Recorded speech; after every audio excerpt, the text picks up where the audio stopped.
Di ako makaisip na ibang dahilan kung ba't ito pa ang nakita nila. Balita ko nga mayaman ang bibili ng lupa. Akalain nyo po, malaking paaral lang to.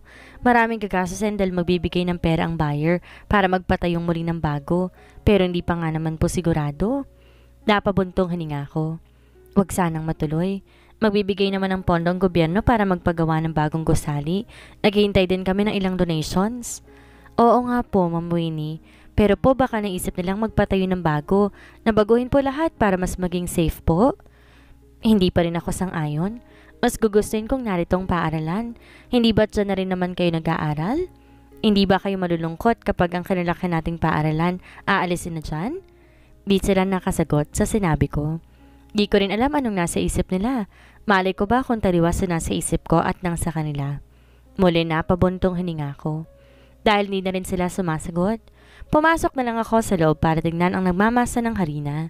Doon ako pumesto para tulungan sila. Nagsuot ako ng apron, tinali ang aking buhok. Naglagay din ng hairnet upang di mahulog ang hibla ng aking buhok. 2 lalaki sila at 1 babae. Taga rito lang kung kaya't kakilala ko na mga to. Matanda ako sa kanilang ilang taon kaya tinatawag nila akong ma'am o ate. Di naman na rin ako nagrereklamo. Ayos lang din sa akin kung anong itawag nila, kung saan sila komportable. Halos 2 oras na tapos ang pagbe-bake namin ngayon. Marami silang nagawang tinapay dahil na rin Sabado ngayon. Mabenta kasi tuwing Sabado, lalo na sa araw ng Linggo dahil nalalapit lang din ang bakery na ito sa plaza. Maganda ang view ng paaralan. Kahit naman nasa probinsya kami, maraming magagandang tanawin ka namang makikita. Ang kaso lang, ang isang reason yon kung ba't gusto nilang ilipat ang school. Masyado raw itong malapit sa mga distraction. Kaya binabalak nila itong patayong muli. Doon, malapit sa simbahan kung matutuloy ang pagbili sa lupa. May mga visitors sa school ngayon, ma'am. Wala po ba kayong meeting? Nangunot ang noo ko sa sinabi ng isang tindera. Kalaunan umiling ako dahil Sabado ngayon. Kung may pagpupulong man, mapapadala sila ng mensahe sa akin. Bisita ba? Dumating ngayon. Hinubad ko ang apron dahil lan para biglain ang pangitaas na hairnet. Nakatingin na ako sa labas. Malapit lang naman na kasi ang paaralan dito kaya tinatanaw ko ang bungad ng school. Ang sabi ng isang bumili kanina, yun daw ang bibili sa lupa. Nandito siya para tingnan ang kabuuan ng lugar. Natigilan ako ngayon sa sinabi niya. Kung ganon, narito na siya upang tingnan nga ang lupang yon. Seryoso ba talaga ang taong to na bilhin ng lupa? Oh, saan ka pupunta? Nilingon ko si mama na magtanong ito. Binuksan ko kasi ang pinto at di na sinagot pa ang tindera namin. Bala ko sana tingnan ang mga sinasabi niyang dumating para kumpirmahin kung sila ba talaga ang nagkaroon ng interes sa lupa. Makikibalita lang po ako. Babalik din po ako. Hindi ko na hinintay pa ang sasabihin ni mama. Dahil interesado akong makilala kung sino ang mga taong bibili niyon. Pumunta talaga ako sa bungad ng paaralan at nakisama sa mga taong nakikiusyoso sa labas. May 2 sasakyan sa harapan. Parehong puti iyon at masasabi ko nga na baka mayaman nga sila. Ngunit kung mayaman ang mga ito, bakit sila dito kukuha ng lupa? Ano pa ba ang balak nilang ipitayo sa lugar namin? Taga Manila po pala sila. Nilingon ko ang isang lalaki. Tricycle driver siya dito at yun ang sinabi niya sa akin. Manila po? Tumango siya. Yun ang balita. Basta magpapatayo sila ng maliit na mall dito. Pero hindi pa sigurado. Baka kasi hatiin ang lupa kung sakaling mabili nila to. Marahas na napabuntong hininga ko. Hindi nila ito po pwedeng gawin. Hindi po maganda ang ideya nila. Dapat humanap na lang sila ng libreng lupa. Yung walang nakatirik na anumang gusali. Bakit ito pa ang pinagdidiskitahan nila? Yun nga nalulungkot din naman yung guro dyan sa paaralan. Hindi ako sumagot sa sinabi niya. Nag-iwas na lang ako ng tingin at doon pilit na tinatanaw ang ilang lalaking kumukuha ng litrato sa loob. Dahil nakita ko ang guard sa gate, lumakad na ako papalapit doon. Pagkapakita pa lang niya sa akin, ngumiti na to sabay bati sa akin. Good morning, ma'am. Papasok po ba kayo? Tumango ako at napangiti. Opo. Sino po ba ang nasa loob? Narito sila Teacher Grace at Lilian. Kasama po nila si Mr. Principal. Tumango ako. Tuluyan na nga ako nitong pinapasok bago niya pinagbawalan ng ilang tao na nakisabay sa akin. Malamang, nais din nilang alamin kung sino na ang bibili sa paaralang ito. Ngayon pa lang, minumura ko na siya sa isip ko. Kung pwede lang tirisin ko na siya para hindi na makapunta dito. Dumiretso ako ng opisina dahil inaasahan ko na ngang naroon sila. Naabutan ko ang dalawang co-teachers ko doon na nag-uusap. Nabaling ang atensyon nila sa akin nang lumapit ako. May dismayadong mukha na nakausbong sa kanila, nabatid kong may ihahatid silang masamang balita sa akin. Winnie, buti nandito ka. Lumapit ako sa mesa nila. Hindi na ako naupo kundi nakatayo lang dahil nais kong malaman kung may masamang balita nga. Sino mga taong pumunta rito? Nasaan sila? Bumuntong hininga si Teacher Grace. Dumating yung bibili sa school na to. Sinusuri ang buong lugar at kumukuha ng litrato para ipadala sa gobyerno. Alam mo, naiinis ako sa lalaking yon. Feeling ko kukumbinsin niya mga yon na tuluyang ibigay sa kanyang lupa. Napahilamos ako sa aking mukha. Kalaunay marahas na bumuntong hininga habang iniisip ang nangyari. Nasaan na ba sila? Kailangan ko makausap ang taong yon? Hindi pwede to. Paaralan natin to. Oo, at magandang ideya nilang magpatayo ng bago. Kaso maraming herenasyon ng paaral lang to. Hindi yun po pwede. Tumango silang dalawa sa sinabi ko. Tama nga yan, Winnie.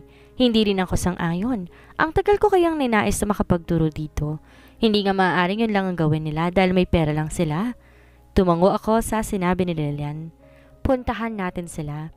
Kailangan natin makausap ang taong yon. Kukumbinsin lang natin siya. Subukan lang natin. Mabilis sumang-ayon sila sa sinabi ko. Yung principal kasi namin, gustong gusto niyang ideyang ibenta ang lupang to. Palibhasa, bago pa lang siyang principal dito. Pero kung yan dating principal lang siyang namamahala dito, tiyak hindi yun papayag tulad namin. Sa hallway kung saan nilalakad ang kabaan nito para pumunta sa harapan ng stage.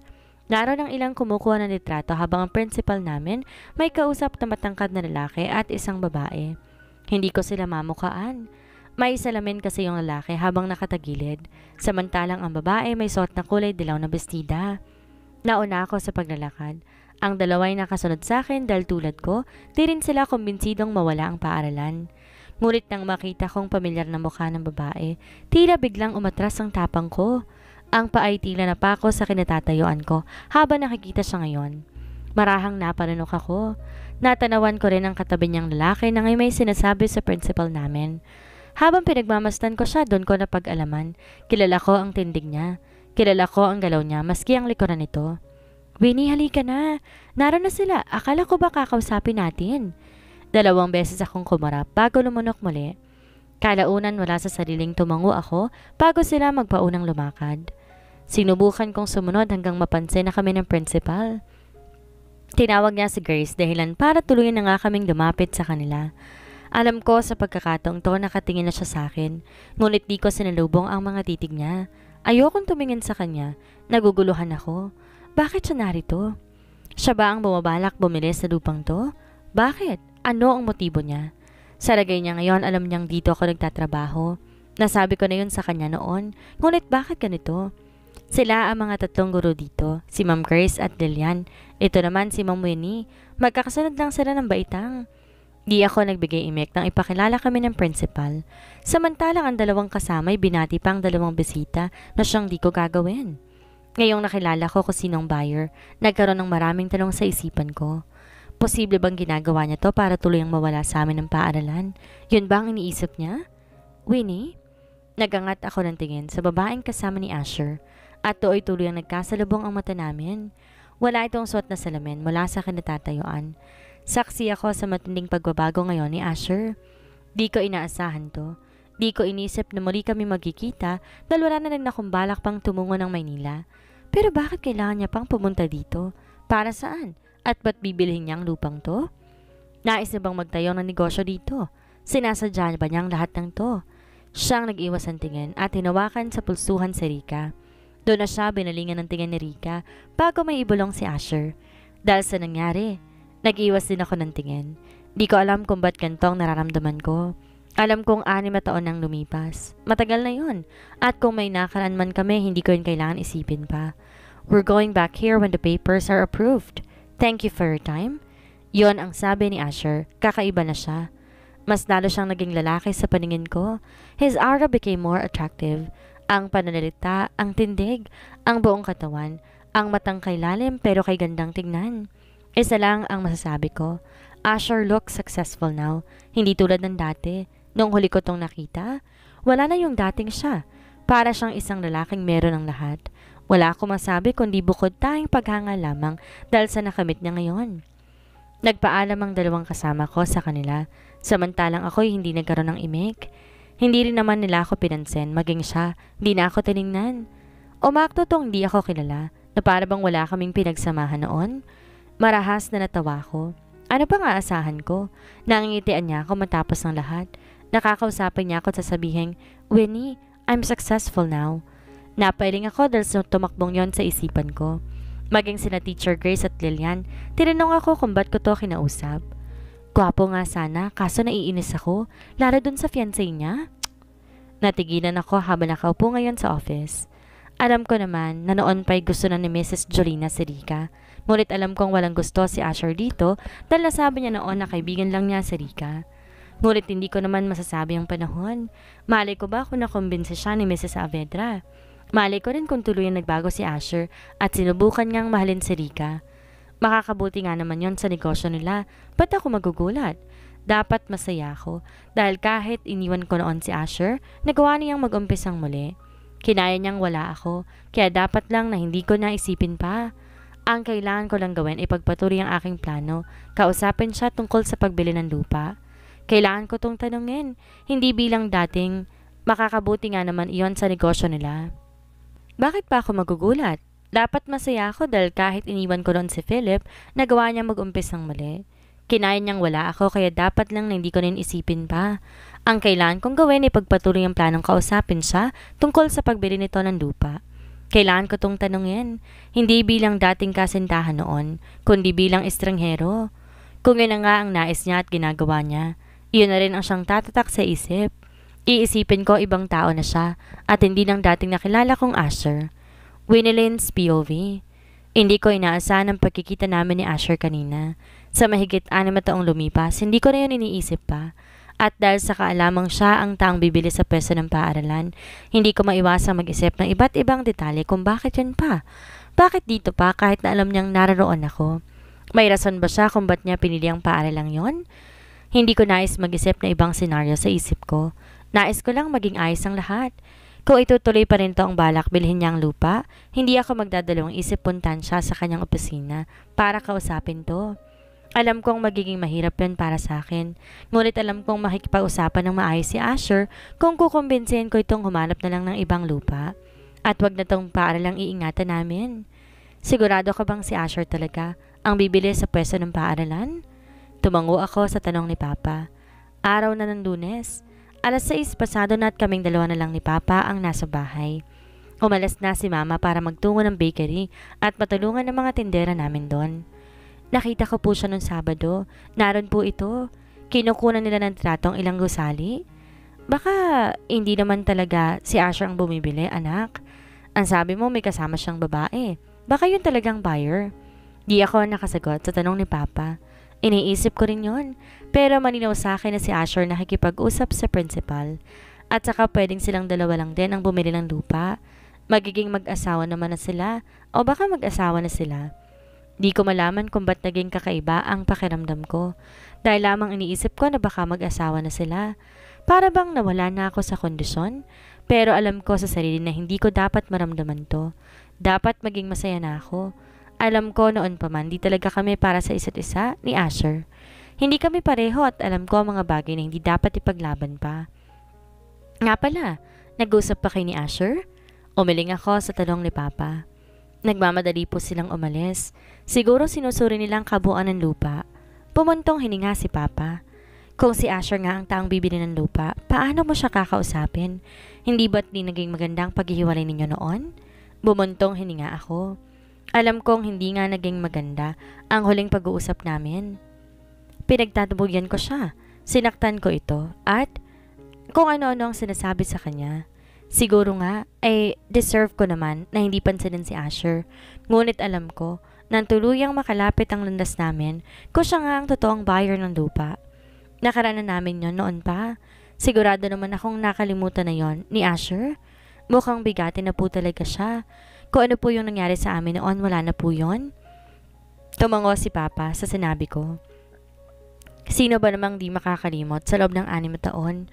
Matagal ng panahon ang lumipas simula nang umibig ako at hindi ko yun sinubukan pa. Hindi ko alam kung bakit. Bakit marami naman ang sumubok na manligaw? Hindi ko sila binibigyan ng oras at agad na sinasabi na hindi pa ako handang pumasok sa isang relasyon. Sa ngayon, focus na muna ako sa pamilya ko. Hindi pa naman na masyado matanda ang edad na 28. Siguro makakahanap din ako ng isang lalaki na muling paiibigin ng puso ko. Inihatid ako ni Papa mga alas 7 pasado na. Alas 8 pa naman ang klase namin dahil may flag ceremony pa ang mga bata. Sakto lang ang dating ko nang maabutan ko silang nakapila.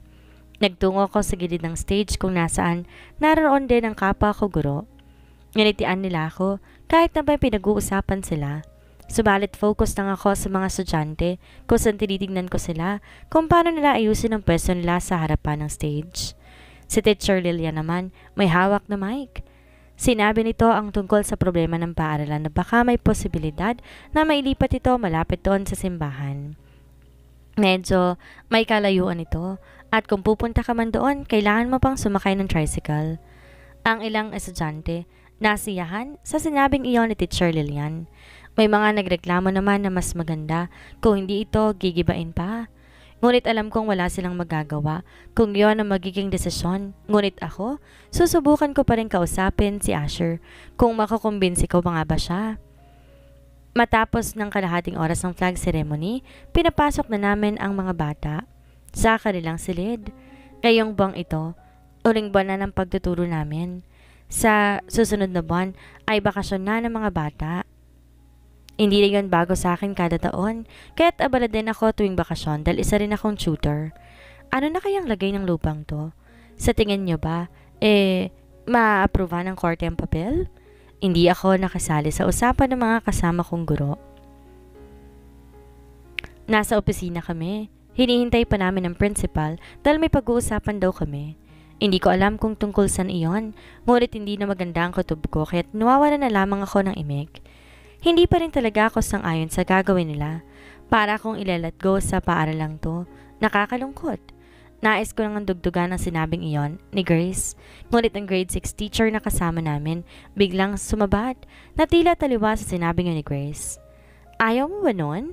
Magiging bago na mga gusali natin at ang buyer na bibili sa lupang ito. Nangako siya magpupundar to ng pondo sa paaralan. Maglalagay siya ng aircon sa bawat silid, may library, may computer at laboratory room.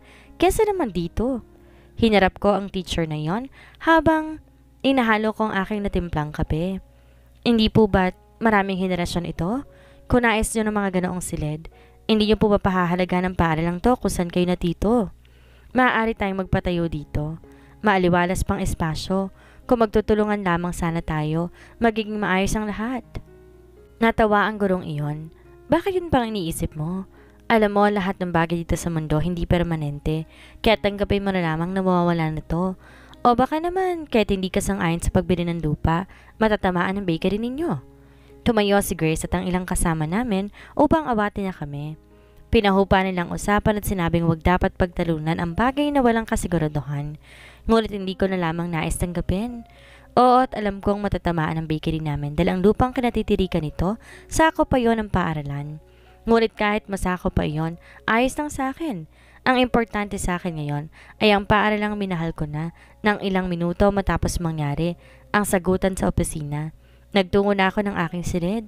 Hinayaan lang din sila doon na hintayin ng principal. Sa ngayon, binigyan ako na maisusulat ng mga estudyante ko kahit ang aking isip ay wala ngayon dito. Lumilipad iyon sa kung saan. Iniisip ko kung paano kukumbinsin si Asher kung sakaling maaproban nga ang papel na ipinasya niya sa korte. Alam ko malaki ang chance na makuha to ni Asher. Noon pa may bumalak ng bumili dito dahil nga magandang pwesto at maaliwalas ang espasyo nito. Ang kaso maraming umaangal at nagrereklamo, kaya sa huli, hindi nila nakuha ang paaralan dahil walang approval na naganap. Ngunit dahil malaki ang binigay ng pondo ng bibili, matitiyak kung makukuha niya ito ng walang kahirap-hirap. Pumatak ang alas 9:30 nang dumating ang kotse ng principal. Ngunit ang kay pinagtaka ko lamang kung bakit may 2 puting kotse itong kasunod. Di maganda ang pakiramdam ko habang tinatanaw ko ang mga sasakyang yon.